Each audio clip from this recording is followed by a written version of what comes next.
Hello friends, আসসালামু আলাইকুম। কেমন আছেন সবাই? আশা করি সবাই অনেক ভালো আছেন। রোমান এডিট চ্যানেলে আপনাকে স্বাগতম। অ্যাডোবি ইলাস্ট্রেটর গ্রাফিক্স কোর্সের 25তম ক্লাস। বন্ধুরা, আজকে আমি দুটি বিষয় নিয়ে আলোচনা করব। Number 1 layer panel, number 2 pathfinder.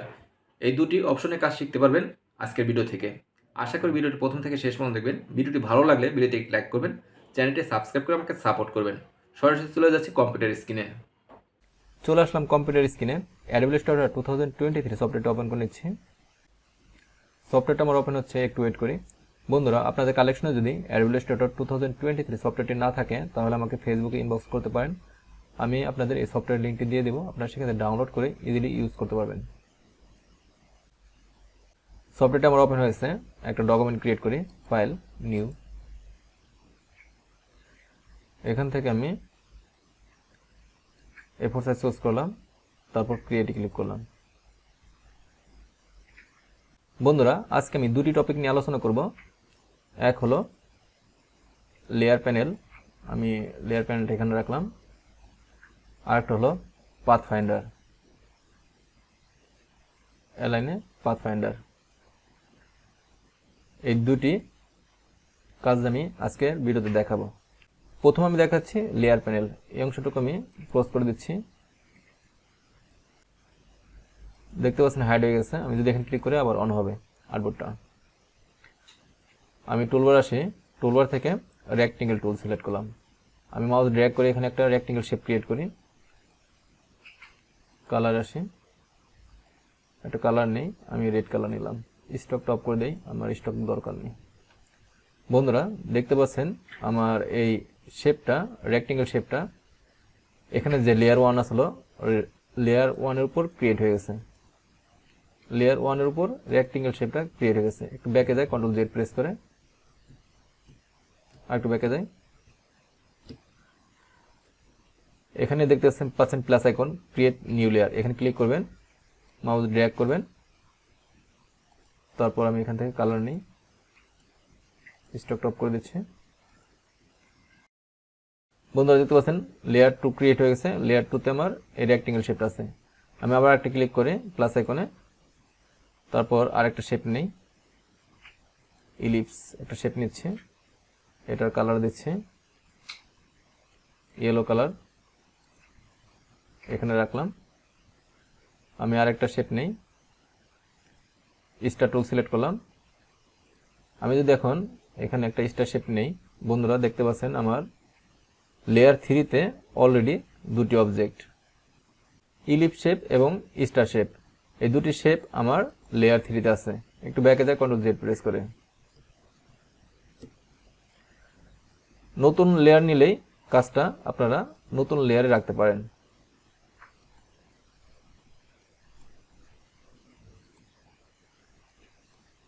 প্রত্যেকটা কাজ যদি আপনি একটা নিউ লেয়ারে করেন তাহলে কাজের সুবিধা হবে। কোনো জিনিস যদি আপনার ডিলিট করার দরকার হয় তাহলে অনলি এখানে একটা ক্লিক করবেন, সেই অংশটা ডিলিট হয়ে যাবে। আবার আমি দেখাচ্ছি, এই অংশটা সিলেক্ট করলাম, অল্টার শেপে কপি করি, সেটা বিভিন্ন শেপে হোক। এখানে আরেকটা নিলাম। আপনি যদি এখন দেখতে পাচ্ছেন লেয়ার 3 তে 3টি অংশ আছে, যদি এই লেয়ার 3 ডিলিট করেন এই 3টি অংশই ডিলিট হয়ে যাবে। এর জন্য একটু ব্যাকে যাই। এর জন্য আপনারা নতুন লেয়ার নেবেন আর একটা করে কাজ করবেন। যাই কিছু করেন না কেন, নতুন নতুন লেয়ারে কাজ করবেন, তাহলে কাজটা পারফেক্ট হবে। এবং কোনো কিছু ডিলিট করতে হলে আপনারা অতি সহজে ডিলিট করতে পারবেন। এর জন্য আপনারা নতুন নতুন লেয়ার ক্রিয়েট করে কাজ করবেন। স্টার শেপ নিলাম, কালারটা চেঞ্জ করে আমি গ্রিন করলাম। তারপর আমি আরেকটা শেপ নিচ্ছি, পলিগন টু সিলেক্ট করলাম, নতুন একটা লেয়ার নিই, কালারটা আমি চেঞ্জ করে নিচ্ছি।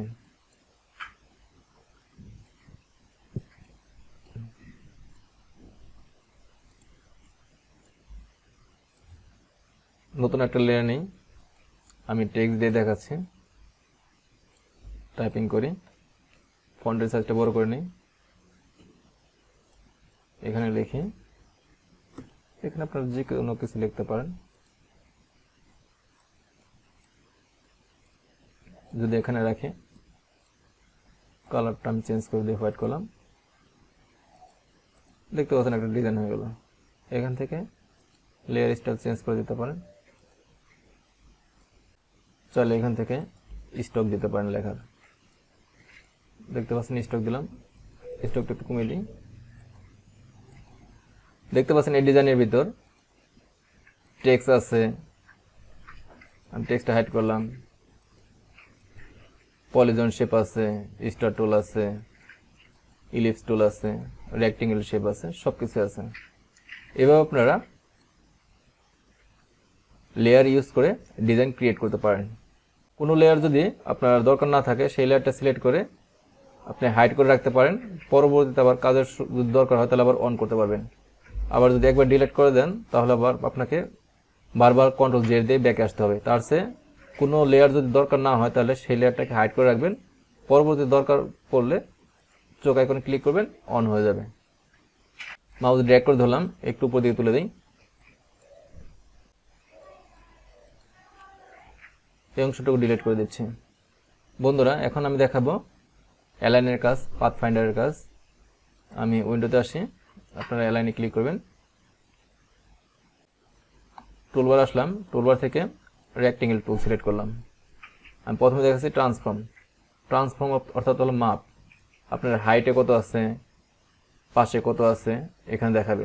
আমি দেখাচ্ছি, আমি এখানে দিচ্ছি, আমার এমএম আছে। আপনারা চাইলে কন্ট্রোল আর প্রেস করে স্কেল টানতে পারেন। মাউস রাইট ক্লিক করে কাজটা ইঞ্চিতে, মিলিমিটার, সেন্টিমিটারে সব কিছু করতে পারবেন। আমি ইঞ্চিতে করে নিচ্ছি। আমি পাশে দিচ্ছি 5 আর হাইট দিচ্ছি 5, এন্টার প্রেস করলাম। কাজটা আমার 5 ইঞ্চি বাই 5 ইঞ্চি হলো। এখানে যদি লকে ক্লিক করেন তাহলে আপনি যদি এখানে 2 দেন, তারপর এন্টার প্রেস করেন, পাশে হাইটে সমান হবে যদি লক করা থাকে। আর যদি লক না করা থাকে আপনি এক পাশে যদি 5 দেন, এন্টার প্রেস করেন, অনলি এক পাশে বাড়বে। একটু ব্যাকে যায়, কন্ট্রোল জেড প্রেস করে এখানে লক করে দিলাম। এখানে দিচ্ছি আমি 3, তারপর এন্টার প্রেস করলাম, আমার দুই পাশেই 3 হয়ে গেল, হাইট এবং উইডথ। তারপর আছে অ্যালাইন। আমি অ্যালাইনের কাজটা একটু দেখাচ্ছি। অল্টার চেপে কপি করলাম, কন্ট্রোল ডি প্রেস করি, আপনাদের বোঝাচ্ছি, একটু আঁকাবাঁকা করে দিই বোঝানোর স্বার্থে। কালারটাও চেঞ্জ করে দিচ্ছি, এটা আমি রেড কালার দিচ্ছি। এটা আমি কালার প্যানেলটাও এখানে নিয়ে আসি, বারবার টানা হেঁচড়া করার চেয়ে আমি এটা দিচ্ছি, আমি 50% দিয়ে দিচ্ছি, অরেঞ্জ কালার করলাম। এই অংশটুকু ধরলাম, এই অংশটুকু কালার আমি সাইন করে দিচ্ছি। মাউস ড্র্যাগ করে ধরলাম। আপনারা যদি হরিজন্টাল অ্যালাইন লেফট ক্লিক করেন তাহলে সবগুলো বাম পাশে সমান হয়ে যাবে। একটু ব্যাকে যা কন্ট্রোল জেড প্রেস করে আবার যদি রাইটে ক্লিক করেন তাহলে ডান পাশে সমান হবে। আপনারা হয়তো বুঝতেছেন না, আমি একটু ছোট বড় করে দেখাচ্ছি, তাহলে আপনারা ভালো বুঝতে পারবেন।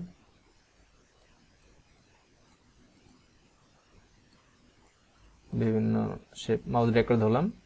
এখন আমি রাইটে ক্লিক করলাম, দেখতে পাচ্ছেন আমার ডান পাশে সমান হয়ে গেছে। আমি যদি লেফটে ক্লিক করি বাম পাশে সমান হচ্ছে, এই পাশে সমান হবে না, ঠিক আছে। আর এটা হলো হরিজন্টাল অ্যালাইন সেন্টার। আপনি যদি সেন্টারে ক্লিক করেন তাহলে প্রত্যেকটি শেপ সেন্টারে চলে আসবে।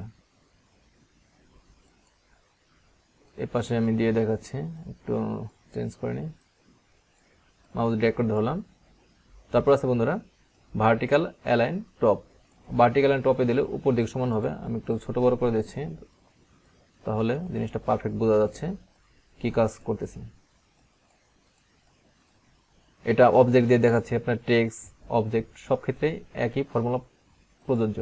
মাউস ড্র্যাগ করে ধরলাম, আমি ভার্টিক্যাল অ্যালাইন টপে ক্লিক করলাম, অলরেডি টপ আছে। তারপর আমি যদি ভার্টিক্যাল অ্যালাইন বটমে ক্লিক করি নিচে সমান হবে। আমি যদি ভার্টিক্যাল অ্যালাইন সেন্টারে ক্লিক করি প্রত্যেকটি শেপ মাঝখানে চলে আসবে। আমি অংশগুলো ধরে ডিলিট করে দিচ্ছি। অল্টার চেপে কপি করলাম, কন্ট্রোল ডি প্রেস করি। আমি কয়েকটা শেপ উল্টাপাল্টা করে দিচ্ছি, আরো মাউস ড্র্যাগ করে ধরলাম।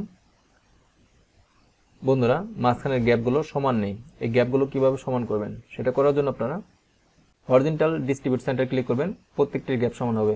একইভাবে আমি দেখাচ্ছি, এই অংশগুলো ডিলিট করে দিই, সিলেক্ট করে অল্টার চেপে কপি করলাম, কন্ট্রোল ডি প্রেস করে কয়েকটা শেপ নিলাম। গ্যাপগুলো আমি বাড়ি কমিয়ে দিচ্ছি। দেখতে পাচ্ছেন এখানকার গ্যাপগুলো সমান নেই, মাউস ড্র্যাগ করে ধরবেন, সেটা অবজেক্ট হোক অথবা টেক্সট হোক। ফর্মুলা একে আপনারা ক্লিক করবেন ভার্টিক্যাল ডিস্ট্রিবিউট সেন্টার। দেখতে পাচ্ছেন মাঝখানের গ্যাপগুলো সমান হয়ে গেছে। এই অংশগুলো ধরে ডিলিট করে দিচ্ছি, এই শেপটা নিলাম, একটু বড় করে নিচ্ছি, একটু জুম করি। এই শেপটা ধরলাম, অল্টার চেপে কপি করে এখানে আনলাম। এখানে দুটি শেপ আছে, আমি কালার চেঞ্জ করে দিই, তাহলে আপনারা ভালো বুঝতে পারবেন। দেখতে পাচ্ছেন দুটি শেপ আছে, মাউস ড্র্যাগ করে ধরলাম। এখন যদি আমি ইউনিটি ক্লিক করি তাহলে দুটি শেপ এক হয়ে যাবে। আমি ইউনিটি ক্লিক করে দেখাচ্ছি, দেখতে পাচ্ছেন দুটি শেপ এক হয়ে গেল। কন্ট্রোল প্রেস করি, দেখতে পাচ্ছেন মাঝখানে কোনো অংশ নেই, দুটি শেপ এক হয়ে গেছে। আমি আবার কন্ট্রোল প্রেস করলাম, আগের অবস্থানে চলে আসলাম। একটু ব্যাকে যাই, কন্ট্রোল জেড প্রেস করে। তারপর আছে বন্ধুরা মাইনাস ফন্ট, মাউস ড্র্যাগ করে ধরলাম। আপনি যদি এখন মাইনাস ফন্টে ক্লিক করেন তাহলে অনলি এই অংশটুকু দেখাবে। আমি দেখাচ্ছি, দেখতে পাচ্ছেন এই অংশটুকু চলে গেছে, এই অংশটুকু গেছে। একটু ব্যাকে যায়, কন্ট্রোল জেড প্রেস করে উপরে যে অংশটুকু থাকবে সেই অংশটুকু, এই নিচের অংশটুকু কেটে ফেলবে। মাউস ড্র্যাগ করে ধরলাম, মাইনাস ফন্টে ক্লিক করলাম, দেখতে পাচ্ছেন রেড এর অংশটুকু এখান থেকে কাটিং হয়ে গেছে। একটু ব্যাকে যায়, কন্ট্রোল জেড প্রেস করে। তারপর আছে ইন্টারসেক্ট, মাউস ড্র্যাগ করে ধরলাম। আপনারা ইন্টারসেক্টে ক্লিক করলে মাঝখানে এই অংশটুকু থাকবে, বাকি অংশ এই অংশটুকু আর এই অংশটুকু ডিলিট হয়ে যাবে। দেখতে পাচ্ছেন ডিলিট হয়ে গেছে। ব্যাকে যায়, কন্ট্রোল জেড প্রেস করে মাউস ড্র্যাগ করে ধরলাম। তারপর আছে এক্সক্লুডে ক্লিক করলে আপনার এই অংশটুকু থাকবে, মাঝখানে এই অংশটুকু চলে যাবে। দেখাচ্ছি ক্লিক করে, দেখতে পাচ্ছেন এই অংশটুকু আছে আর উপরের অংশটুকু আছে, মাঝখানের অংশটুকু চলে গেছে। একটু ব্যাকে যায়, কন্ট্রোল জেড প্রেস করে। তারপর আছে ডিভাইডে ক্লিক করলে প্রত্যেকটা অংশ ভাগ হয়ে যাবে। আপনারা হয়তো দেখতে পাচ্ছেন ভাগ তো হয় নাই। এখন গ্রুপ অবস্থা আছে, মাউস রাইট ক্লিক করে আমি আনগ্রুপ করলাম। দেখতে পাচ্ছেন বন্ধুরা আর প্রত্যেকটি অংশ আলাদা হয়ে গেছে, ডিভাইডেড হয়ে গেছে প্রত্যেকটি অংশ। একটু ব্যাকে যাচ্ছি, কন্ট্রোল জেড প্রেস করে মাউস ড্র্যাগ করে ধরলাম। আমি এখন দেখাচ্ছি ট্রিমের কাজ। আমি ট্রিমে ক্লিক করার সাথে সাথে বন্ধুরা গ্রিন কালারে এখানে যে অংশটুকু আছে সেই অংশটুকু কাটিং হয়ে যাবে, অনলি এই অংশটুকু দেখাবে আর এই অংশটুকু দেখাবে। মাঝখানে যে গ্রিন কালারের এই অংশটুকু আছে এই অংশটুকু দেখাবে না। ব্যাকে যাই, কন্ট্রোল জেড প্রেস করে মাউস ড্র্যাগ করে ধরলাম। আমি ট্রিমে ক্লিক করলাম, কন্ট্রোল ওয়াই প্রেস করে দেখাচ্ছে, দেখতে পাচ্ছেন অনলি দুটি অংশ। এখন গ্রুপ অবস্থায় আনগ্রুপ করে নিচ্ছে, কন্ট্রোল ওয়াই প্রেস করলাম, দেখতে পাচ্ছেন এই অংশটুকু আর এই অংশটুকু দেখাচ্ছে। একটু ব্যাকে যায়, কন্ট্রোল জেড প্রেস করে আমি মার্সে ক্লিক করলাম। বন্ধুরা দেখতে পাচ্ছেন মার্জ হয়ে গেছে। মাউস রাইট ক্লিক করে আনগ্রুপ করি তাহলে বুঝতে পারবেন। দেখতে পাচ্ছেন মার্জ হয়েছে। মার্জ এবং ট্রিমের কাজ সেম। একটু ব্যাকে যায়, কন্ট্রোল জেড প্রেস করে মাউস ড্র্যাগ করে সিলেক্ট করলাম। তারপর আছে ক্রপড। আমি যদি ক্রপে ক্লিক করি তাহলে এই অংশটুকু আর এই অংশটুকু ক্রপড হয়ে যায়, শুধু এই অংশটুকু থাকবে। দেখতে পাচ্ছেন বন্ধুরা অনলি মাঝখানে এই অংশটুকু আছে। একটু ব্যাকে যায়, কন্ট্রোল জেড প্রেস করে মাউস ড্র্যাগ করে ধরলাম। তারপর দেখাবো আউটলাইনের কাজ। আমি যদি আউটলাইন এই অপশনে ক্লিক করি তাহলে অনলি আউটলাইন দেখাবে। মাউস ড্র্যাগ করে দিলাম, আপনারা হয়তো বুঝতে পারছেন না, আমি স্টকটা একটু মোটা করে দেখাচ্ছি তাহলে বুঝতে পারবেন। দেখতে পাচ্ছেন অনলি আউটলাইন দেখাচ্ছে। একটু ব্যাকে যাচ্ছি, কন্ট্রোল জেড প্রেস করে মাউস ড্র্যাগ করে ধরলাম, মাইনাস ব্যাকে ক্লিক করলাম। বন্ধুরা এই অংশটুকু আমার মাইনাস হয়ে যাবে, এই অংশটুকু আর এই অংশটুকু মাইনাস হয়ে যাবে। দেখতে পাচ্ছেন অনলি এই অংশটুকু আছে। এবার আপনারা পাথফাইন্ডার অপশনগুলো ইউজ করে বিভিন্ন শেপকে বিভিন্ন ডিজাইনে কনভার্ট করতে পারেন। বন্ধুরা ভিডিওটি ভালো লাগলে ভিডিওটিকে লাইক করবেন, চ্যানেলটিকে সাবস্ক্রাইব করে আমাকে সাপোর্ট করবেন। কথা হবে নেক্সট ভিডিওতে, সে পর্যন্ত সবাই ভালো থাকবেন। আল্লাহ হাফেজ।